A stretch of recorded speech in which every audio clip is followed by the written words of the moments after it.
Anyways, back to me not choking on 80 penises. This is another video by my boy, The Masked Man. The Masked Man, I like this guy's content. I find him engaging. I find him interesting. This is the most vile protagonist ever in manga. Now, there is literally a manga called Dog Beep. Can't say it on YouTube. Look it up. Look it up. I have a video on it. I think it's called What's His Name or something. It has a dog on the cover. That is wild, and that's not the most vile. The whole point of that manga, by the way, the one I'm talking about, the one I'm like hitting you with right now, is that his whole goal is to like abuse his father in a sexual nature. So there's a big bar to jump up to beat that. So we're gonna see what manga is so degenerate when there's shit out there that is degenerate. We're gonna find out what the most degenerate protagonist in manga ever is. I'm excited. Are you guys excited? I want to see some King Jiffy Code suck small wieners in the chat. Oh, I gotta turn the volume on. This is why I suck small wieners.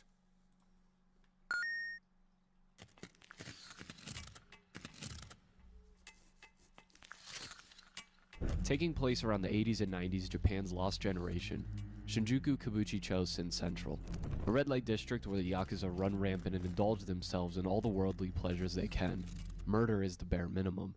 In the middle of this cesspool is the Yakuza mansion. This mansion contains the worst of the worst, including a sadomasochist Yakuza, who indulges in some of the most stomach-churning forms of mutilation and torture, and a necrophiliac that's a heroin addict. Yet the most deadly character, and arguably the most perverse, is the main character himself. This guy, Hajime Shideyoshi, also known as Ichi. But how could this mild-mannered man be the most vile protagonist in manga? Deciding who I thought was the most vile protagonist in manga boiled down to two choices: Ryu from Shamo and Ichi from, well, Ichi the Killer. It had been a few years since I read this, but after a refresher the choice became obvious. Ichi is a far more complicated character than I gave credit for when I originally read it, but it can easily get lost in the sheer absurd violence this story shows. Four men in a van discuss a condo known as Yakuza Mansion, and what their current hit job and the future hit job entails. One of the men is excited to use his new gun, but is reprimanded since that will make too much noise. They're there for just cleanup, the old man says. Ichi is in charge of taking care of the target. At that moment, the old man receives a call, and when he picks up, there's crying on the other end. Ichi, the old man asks. Ichi responds that it's finished, but is still crying. The old man is surprised that Ichi is crying again, and tells him it will be okay, and to meet him at the usual place. He then hangs up the phone and tells the crew it's time to clean up. Ichi steps out of the phone booth, and a kid covering his forehead asks Ichi why he's crying. He is a grown man, and that he saw him crying since he left the condo he lives at.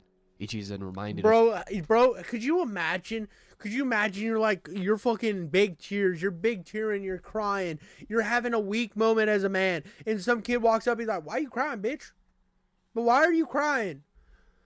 You're a grown-up. Stop being a bitch. You know that your manlyhood is just like hit a fucking like bottom. You've bottomed out. If you're crying in public and some kid has to tell you to stop being a little pussy, that's how you know you fucked up. That's how you know that your life has hit the train tracks of fucking sadness and pathetic world. of his order to kill everyone who sees his face. Quickly, he wipes the tears from his face and smiles, and the kid runs away. This will be important later. Going back to the crew, now at the scene of the murders. The scene of Ichi's killings is messy as usual. The man has his head smashed inwards, and the woman had her artery vein smashed inward. As they clean the mess, one of them finds a white substance on the floor. But they aren't surprised. No. This is just another confirmation that Ichi was indeed the one behind this. Three of the men then go to dispose. Oh no! Dude kills people and then he stops for a quick fucking rub and tug, bro. He sprayed ropes over the dead bodies. What? What, dude? No. The bodies, and one of them takes advantage of the woman's corpse before burying it while the Jesus, what is this, dude? And this is what people... Okay, so here's the thing. I was saying in the last thing I did, right? Whenever I upload this, re-upload this, you might be like, oh, last thing. But last time I covered some of this sick was Mr. Swirl, right? Which on the stream was the last thing I covered. But Jesus, dude.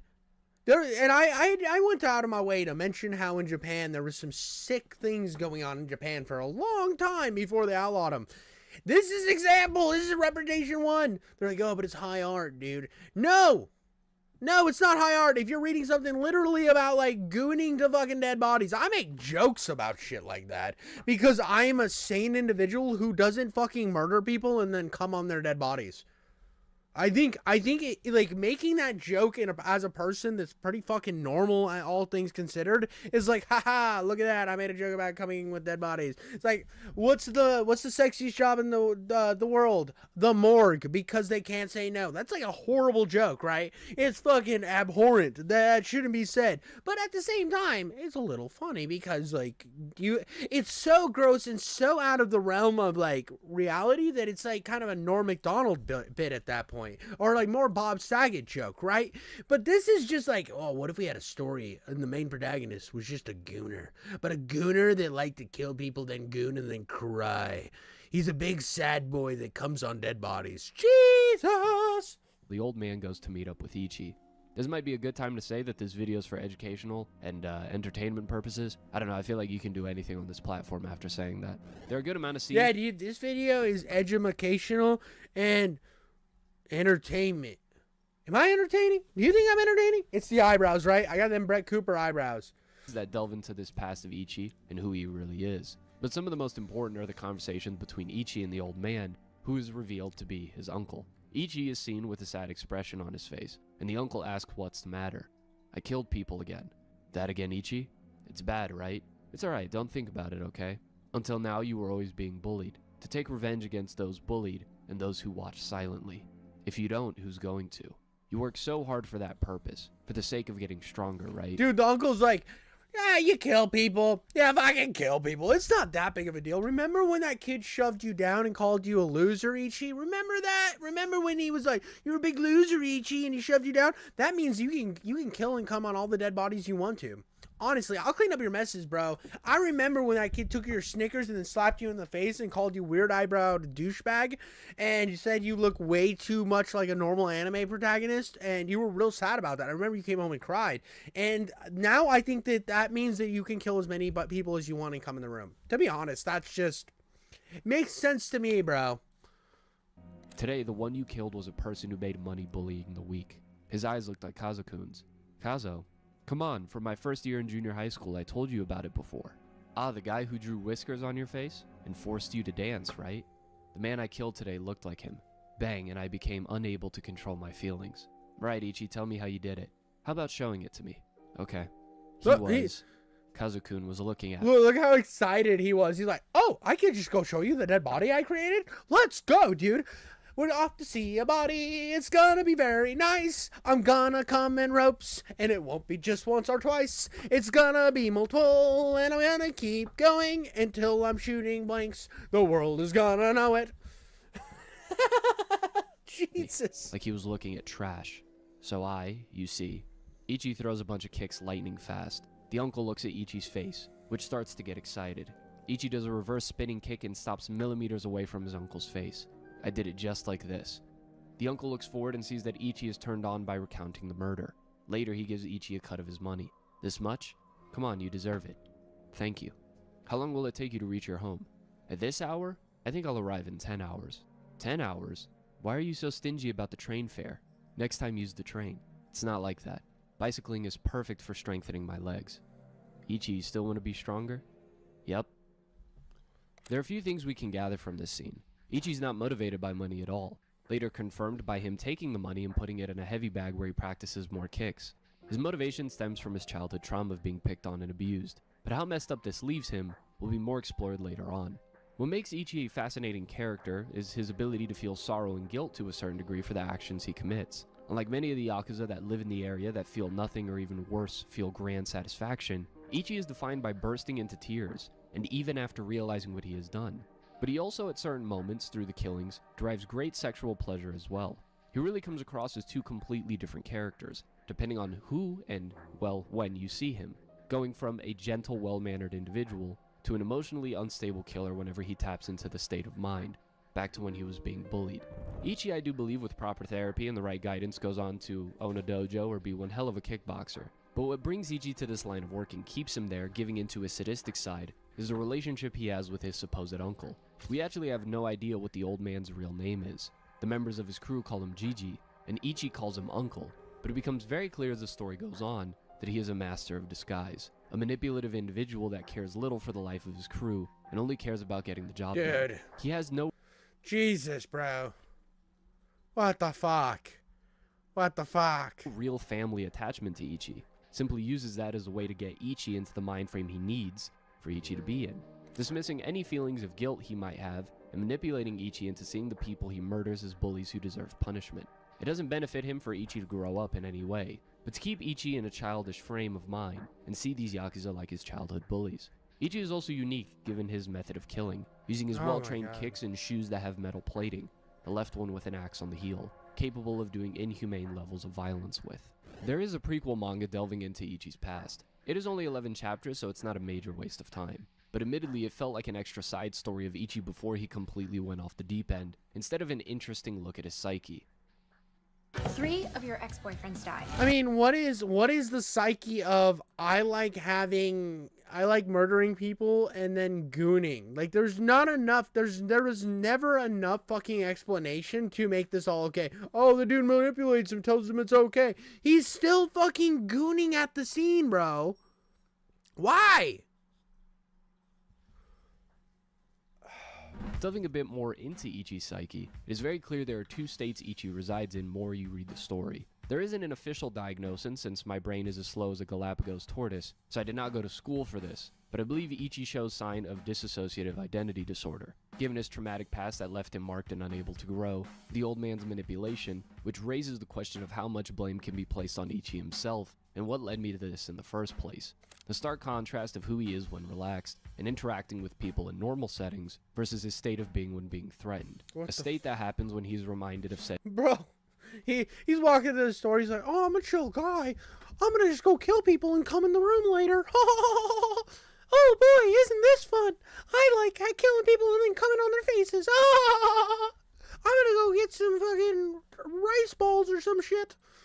said traumatic experiences. When sparring at his gym, he wears a white belt, feeling unworthy of putting on a black belt. And when a cocky newcomer looks at him like his past bully, the switch flips and you can see it on Ichi's face, grazing his head with a kick that opens his skull, fully erect while doing so. He then snaps out of it, apologizing a bunch and seeming extremely remorseful. Still excited, he runs off to a brothel, and a prostitute servicing him is covered in bruises by her abusive partner. This only excites Ichi more, confirming his sadistic streak. What The the pain fuck? of others brings him immense pleasure. Bro. No! No! No! Kill this guy. He's a bad guy. Yeah, dude, this video is living up to the name. No clickbait here. This is fucking a wild individual. And he cannot get excited without it. I do think this aspect of Ichi is an exaggeration of the dark desires every person has. Let's skip there. Let's just... His father, having a confrontation with another Yakuza who I'm recognizes starting to think this Ichi guy is a real jerk. Well, one say he's pretty much the worst, actually.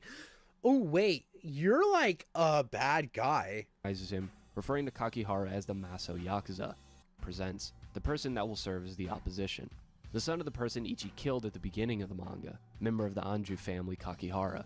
He is hell-bent on finding out who is responsible for the murder of his father, having a confrontation with another Yakuza who recognizes him, referring to Kakihara as the Maso Yakuza, mocking him while speaking of the infamy of his love for pain and torture, ripping off the 2 piercings on the side of Kakihara's mouth. I want to know if that felt good. No way, it felt great. Kakihara then shoves a long needle through the side of the man's mouth, his signature weapon, and reprimands him for having no love in his violence. More importantly, there's no beauty in it. I'm not gonna lie, so I'm gonna move my face right here. This art right here kind of goes hard, way harder than the rest of the shit goes.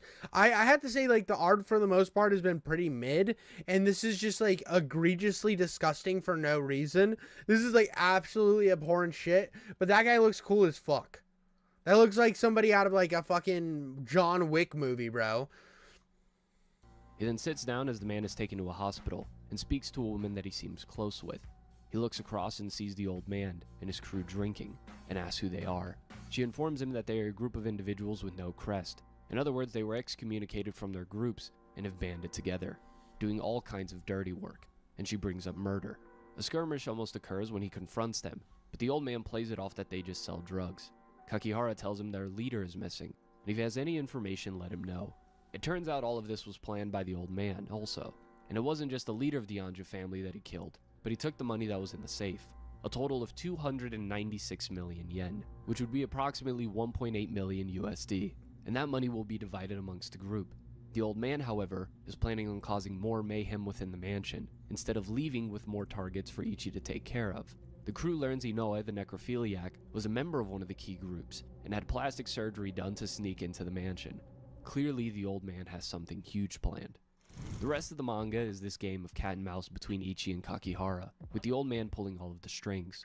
Kakihara is shown more and more to be a complete sadomasochist, with the desire to feel pain and witness violence in its purest form with no restraints, with beauty. When he does feel immense pain, he enters a catatonic state where he becomes cartoon-like, with his ability to recover. This isn't hentai. Not hentai. This is, Ichi the Killer. It's called Ichi the Killer. We just found out about your country's biggest gooner snail, Mr. Swirl. We found out about Mr. Swirl not that long ago, and, what the fuck? Immediately from anything inflicted upon him and retaliate. No matter what monsters appear in this story, it seems clear that the two at the very top are Ichi and Kakihara. Dude, here's the thing, dude. It has the premise, it has like this decent premise for a good mafia cat and mouse game, but the writer was just like, yeah, I had this really good idea, right? I got this idea. I've been thinking on it for a while, dude.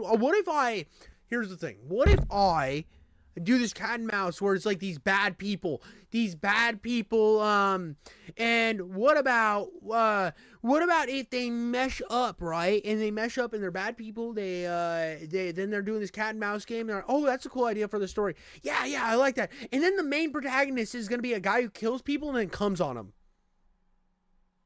What? Wait, what? Why would that be a thing? No, you're missing the point. You're missing the point. You're missing the point here. So there's a cat and mouse game in the mafia, right? And then there's this other guy who kills people to death with his legs and then comes on them in ropes and then cries about it. Why does he cry though? But why does he cry? Because like he has like these emotions because he was bullied. Oh, he was like somebody like did something bad to him to make him this way. Yeah, they like hit him once. They like punched him and stuff. And so now he kills people and then comes on them. But what about the cat and mouse? That's important, but the main focus is that.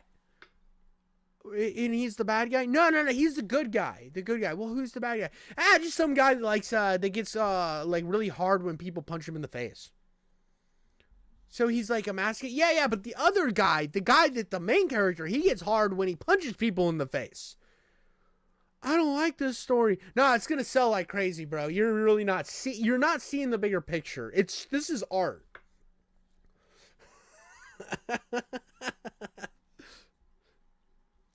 Oh, man. For educational purposes, I will list. So first he with boiling water, then he and hold on. Appear in this story. It seems clear that the two at the very top are Ichi and Kakihara. Kakihara does some insane stuff, which for educational purposes I will list. So first he with boiling water, then he and finally, you got all that? Ichi meanwhile is seen waking up every day from nightmares of his past, bursting into tears, and when he visits the abused woman at the brothel and she expresses how she's tired of the abuse, wishing she could kill the man doing it to her. Little does she know, she's speaking to an expert in such a thing. Ichi swears he will help her and kill the man for her. And this is where I thought we would get some redemption for Ichi's character, a chance for him to show his natural qualities. He's gonna kill the guy and then come on him and then kill the girl probably because he's a fucking psychopath. He does have some basic human ones. He just doesn't go around killing everybody he runs into. But when he follows the woman to her home, she proceeds to be abused in every possible way. And Ichi watches and pleasures himself before running away, only to return the next day and kill them both. Ichi is seen after. Dude, I fucking called it! I didn't pre-watch this, dude! I didn't pre-watch this! Oh my god, I fucking said what he was gonna do! I fucking said what he was going to do! Oh, I missed the part where he watches her get beat and then he wank and janks it to the ground, you know? But I did call that he was gonna kill both of them! Let's go!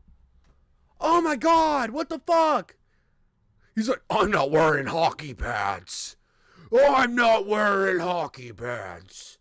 I'll murder you if you ask me for your help. And I'll come while doing it. Burning the home down and snapping out of a dazed state, now remembering where the blood came from. Kakihara's tracking down the old man and his crew, realizing he had been deceived into setting off a war between groups, and kills the members of the old man's group one by one. Of course, with some form of torture being done beforehand in order to get information, but I also believe to mainly satiate Kakihara's perverted needs. Dr. Stone's Anatomy of Evil has a scale for different types of murders a person can commit. Category 1, containing killing in self-defense or justified homicide. Considering some of the people Ichi is dealing with, this could be used at first, until the context that he is the hitman going after these people is included. There's a movie on this? They made a fucking movie on this? What the fuck? Why? Why did somebody see this? They're like, yeah, it's gotta be a movie. Like, how do they even make this without this shit just, like, being banned in every country? This is, like, the bottom of a Wendigo iceberg type level demented. This shit would be, like, the most fucking abhorrent movie of all time. Like, how would they even make this happen? As the categories go up, you can see impulse murders, which if Ichi did one of these out of a moment of anger with no pleasure involved, then he might fall under this. Both Kakihara and Ichi fall under the final section of the scale, however, reserved for serial killers, torturers, and sadists.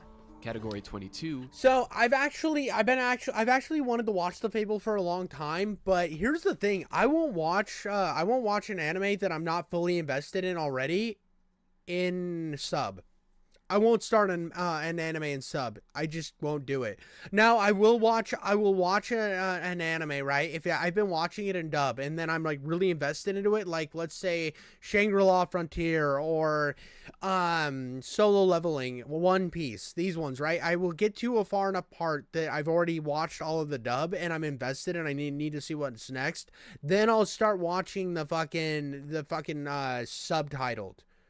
And I've done this with a few. I've done it with Blue Lock. I've done it with, like I said, Solo Leveling, Shangri-La Frontier, and One Piece. But those are about the extent of the ones I do it with. And it's very rare. Usually I'll just wait until it gets dubbed. But every once in a while I'll get so invested that I'll have to watch it. But, no, they have a show called The Fable. They have a show on Hulu called The Fable.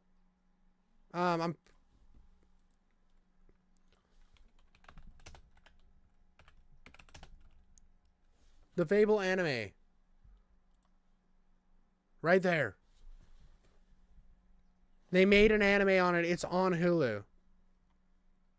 I actually made a couple of detailed panels of a Batman comic centered around Batman striking a thug in an alley during the middle of an essay. I mean, that's a good like that's like cool. I wish like they would do more edgy shit like that, because like here's the thing: you can broach really dark topics and have people like have like a character that's kind of a bad character but has a good heart but has bad situations, and then they deal with like bad situations around them. I think that it makes for really, really good content. But if everybody involved is just a piece of shit and there's nothing really to root for, it's like I still highly recommend the manga instead. I haven't even finished Berserk yet, dude. I need to finish Berserk. That's the only manga I've ever like started. And then maybe I will get to the other one. But I'm honestly curious about the manga. I wonder if it's been dubbed. I wonder if there's a dub. Hulu.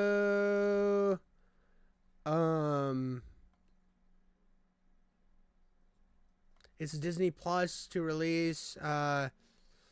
Is it dubbed? Here we go. This is 8 months ago. Not seeing any announcements either right now. Thanks for replying. I'm sure, but yeah, dude, I don't have a lot of information on it. So yeah, no, that sucks. I wanted to see this too. It looks really interesting. But I'm reading Berserk right now, sort of, whenever I get time. I never have fucking time because I'm always on the fucking internet or working or spending time with my family that I love to death. But yeah, I mean, watch the dub, but I'm just afraid certain things won't translate or they'll shit it up like localizers tend to do. No, that's understandable. And here's the thing about localization too that sucks is you go through like whatever we're seeing in like whatever we're reading or seeing has already been localized once. So when it's dubbed, it's been localized twice, which kind of sucks. Psychopathic torture murders with torture as the primary motive, the motive need not always be sexual, would fit Kakihara. Category 17, sexually perverse serial killers. Killing is to hide the evidence, no torture. I think fits Ichi the best, but when his clearly unstable mental state is taken into consideration, I'm not so sure. And I think half of him, technically, fits under this category. I do not think it's something that absolves him of his actions, neither does the existence of people just as bad or worse being the majority of his victims, since the scale is made with the purpose of determining if a person can be rehabilitated and let back into society. For multiple scenes in Ichi, we see it doesn't have to be a murderous yakuza. It could be anyone that makes him feel threatened, that will cause him to give into his sadistic and killing self. At the age of 22, he has been formed to be this way by the use of the old man far too much, and I don't think there is going back. Well, at first.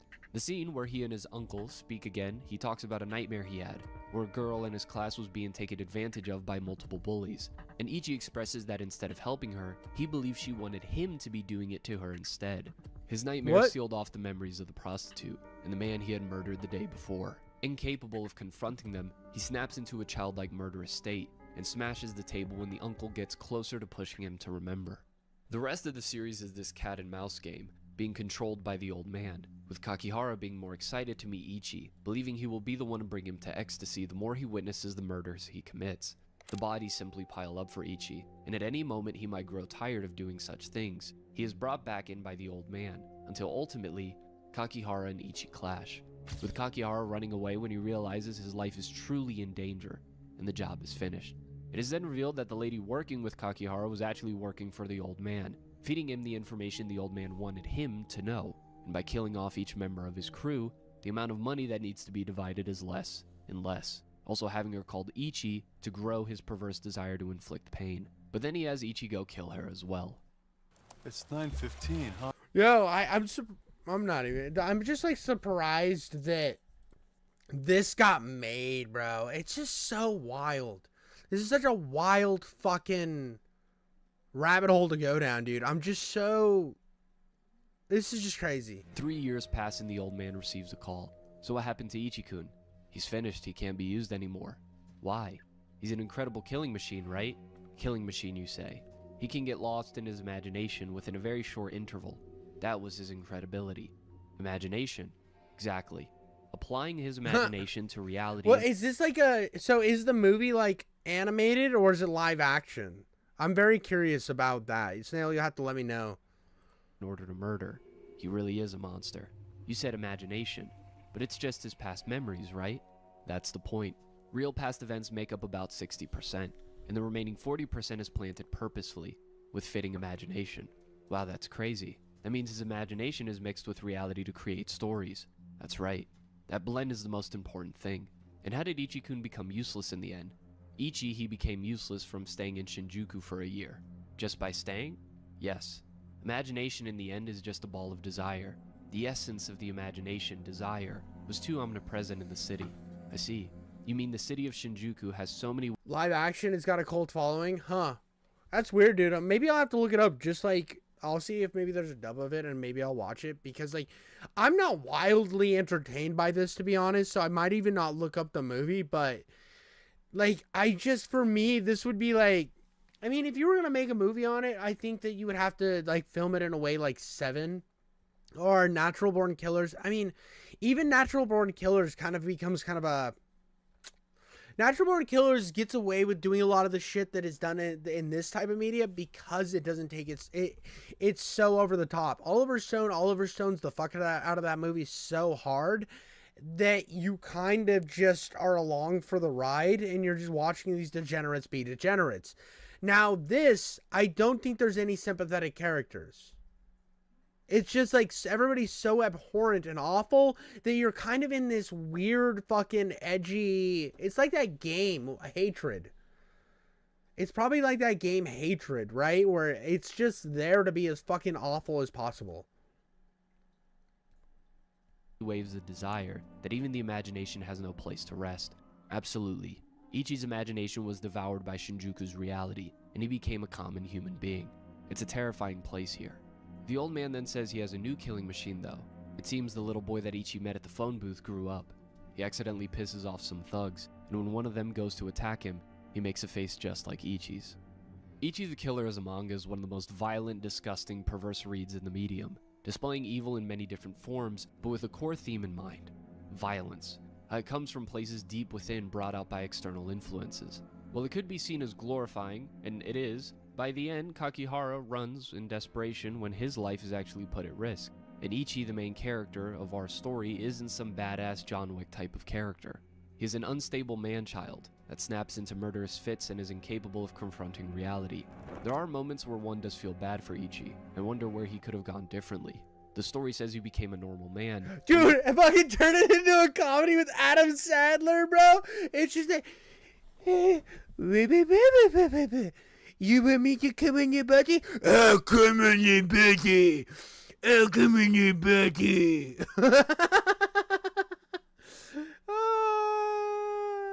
Jesus, he's like, and it's like the other guy's played by is Rob Schneider. Rob Schneider's the guy with the cuts, and he's like, the globalists are trying to get us. I'm Rob Schneider.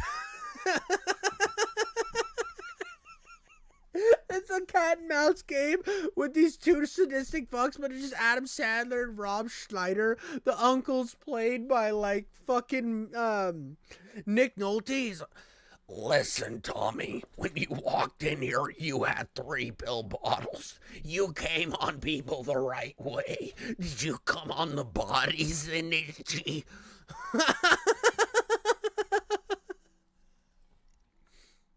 Never see this, or know if he's actually alive, or if the old man didn't have him killed also.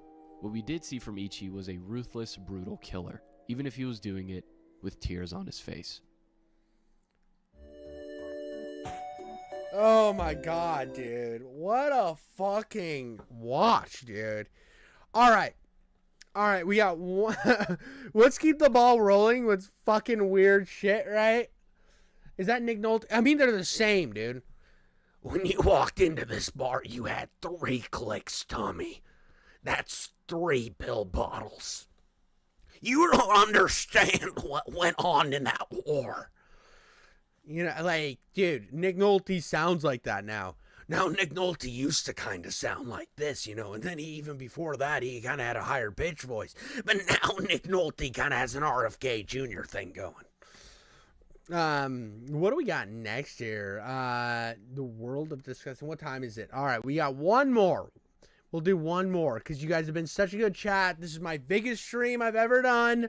I got Snail in here. He's partially this, but this story waxes the philosophical a lot. In manga, many of the best violent stories are using violence as vehicles to drive the discourse. Yeah, and I think Berserk does that really, really well. When I look at Berserk, right? Now, when I look at Berserk, every single fucking panel in Berserk, right, has importance. And what I've been reading so far, everything has importance. Everything's driving in the direction that it's needed. It is perfectly needed. Even the scene where she gets attacked by Griffith. And you know what scene I'm talking about. It is so important to drive the point home of why Guts is so broken. Now, something like this, it's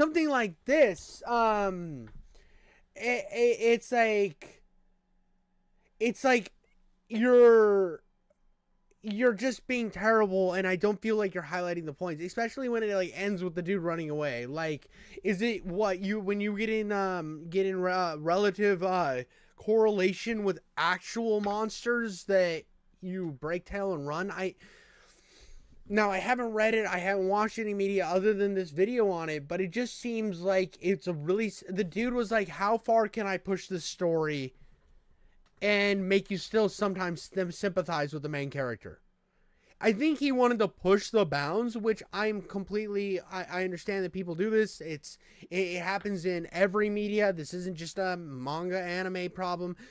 I think pushing the bounds can be a good thing, but it also can be like, that doesn't mean I want to go out and watch it, right? It's not like I'm not going to go watch the Serbian film because I know it's abhorrently horrible.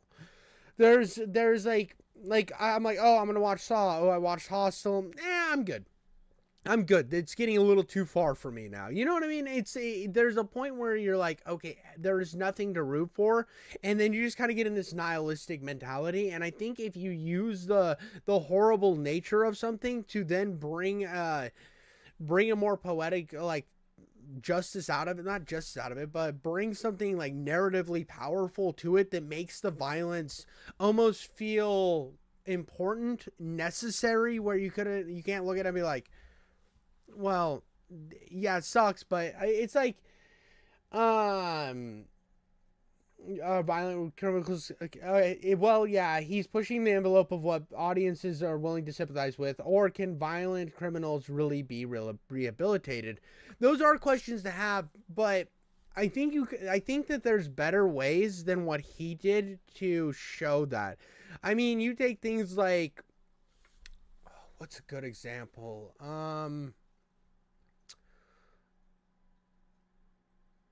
God, I had the example on the tip of my dick, bro. But I just think that there's been better examples of somebody that's abhorrent like that. You know what's a great example, and it's not on the same level, but you take something like Eastbound and Down, right? I know this is much different, but somebody who's a complete fucking piece of shit, like in Eastbound and Down, and you're like, holy shit, this guy's a piece of shit, but you're still rooting for him for some reason. Even though he's the worst person possible, you are rooting for him. I just feel like this doesn't have enough depth. By the end of it, you're just seeing that, like, violence begets violence. And then the kid didn't even see this guy kill anybody. He just saw him cry. So how did he become the next fucking great thing? Like, maybe there's some more depth in it, but it doesn't seem like it's the longest manga.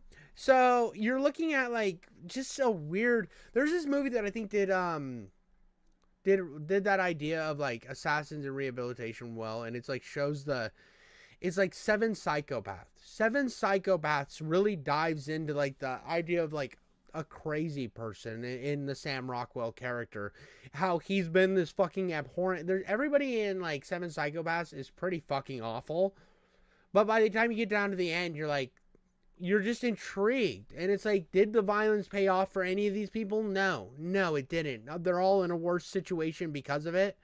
And even the people that are good are pieces of shit, like the Colin Farrell character. He's a piece of shit. Everybody in Seven Psychopaths is an absolute piece of shit. But it creates this grand experience that now you have more questions to be asked. But I also think Seven Psychopaths didn't push the envelope as far as something like this. Now, I know there's better examples that are just not coming to me off the top of my head.